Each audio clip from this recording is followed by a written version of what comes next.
गांव का नाम भैरवपुर था, जो चारों ओर से घने जंगलों और पहाड़ियों से घिरा हुआ था।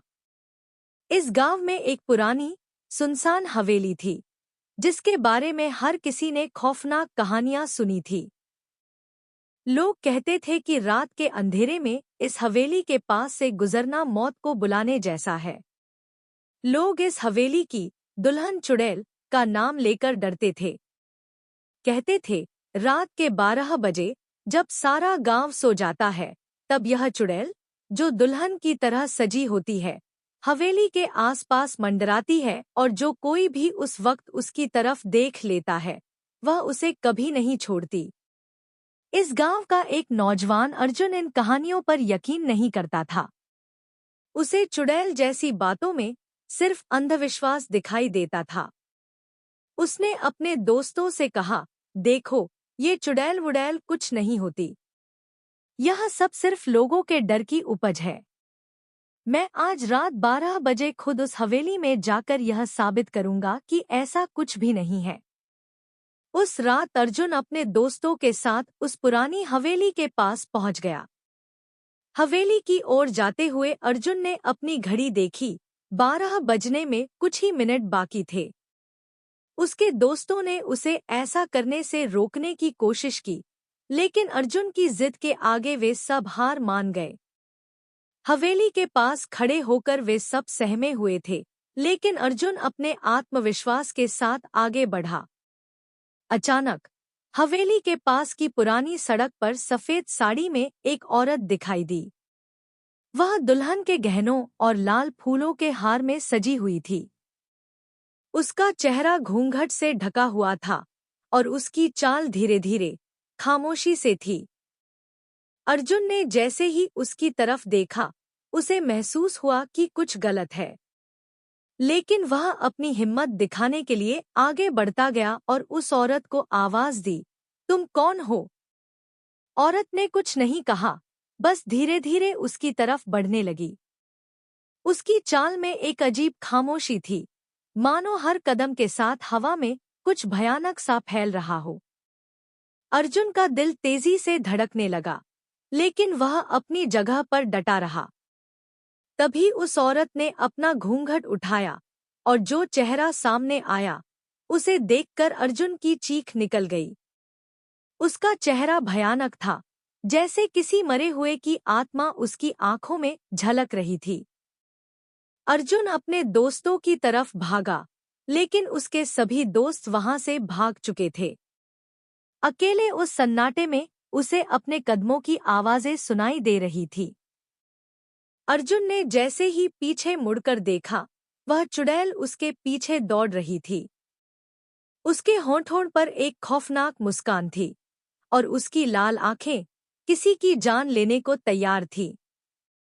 अर्जुन भागते हुए उस पुरानी हवेली में घुस गया और दरवाजा बंद कर लिया। लेकिन हवेली का दरवाजा अपने आप चरमराता हुआ खुल गया। अर्जुन का शरीर डर से कांप रहा था। हवेली के अंदर की दीवारों पर खून के धब्बे और खरोंच के निशान थे, मानो वहां पहले भी किसी ने खौफनाक संघर्ष किया हो। अर्जुन ने सोचा कि खिड़की से कूदकर बाहर भाग सकता है, लेकिन जैसे ही उसने खिड़की की ओर देखा, वहां वही भयानक चेहरा सामने था। उसके बाद अर्जुन को किसी ने नहीं देखा। अगले दिन गांव वालों ने हवेली के पास एक लाल फूलों का हार पाया, जो अर्जुन के गले में था। अर्जुन की इस भयानक गुमशुदगी के बाद पूरे गांव में डर का माहौल फैल गया। लोग अब रात के समय बाहर जाने से बचने लगे। लेकिन कुछ समय बाद गांव का एक और लड़का रवि इस रहस्य को सुलझाने की ठान लेता है। उसे अर्जुन का इस तरह गायब होना समझ में नहीं आ रहा था। वह चुड़ैल की कहानी पर विश्वास नहीं कर पा रहा था और उसने तय किया कि वह खुद इस रहस्य का पता लगाएगा। रवि रात को तांत्रिक बाबा के पास पहुंचा। तांत्रिक बाबा गांव के लोगों की मदद के लिए आए हुए थे। गांव वालों ने उन्हें अर्जुन और उस खौफनाक चुड़ैल की कहानी बताई। बाबा ने अपनी आंखें बंद कर कुछ सोचा और फिर बोले, यह कोई आम आत्मा नहीं है। इस चुड़ैल का जन्म छल और प्रतिशोध से हुआ है। इसे शांत करना कठिन होगा, पर असंभव नहीं। बाबा ने गांव के बुजुर्गों से उस चुड़ैल के अतीत के बारे में पूछा।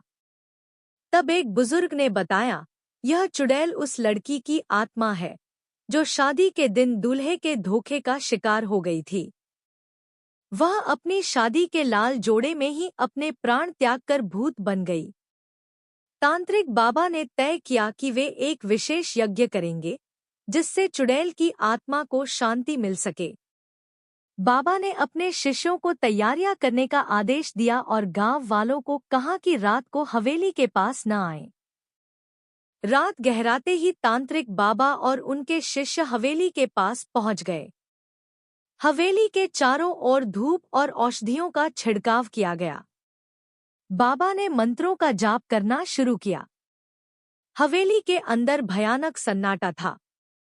तभी हवेली की खिड़कियों से एक आवाज सुनाई देने लगी, जैसे किसी औरत की चीख हो। बाबा ने अपने मंत्रों का उच्चारण और तेज कर दिया।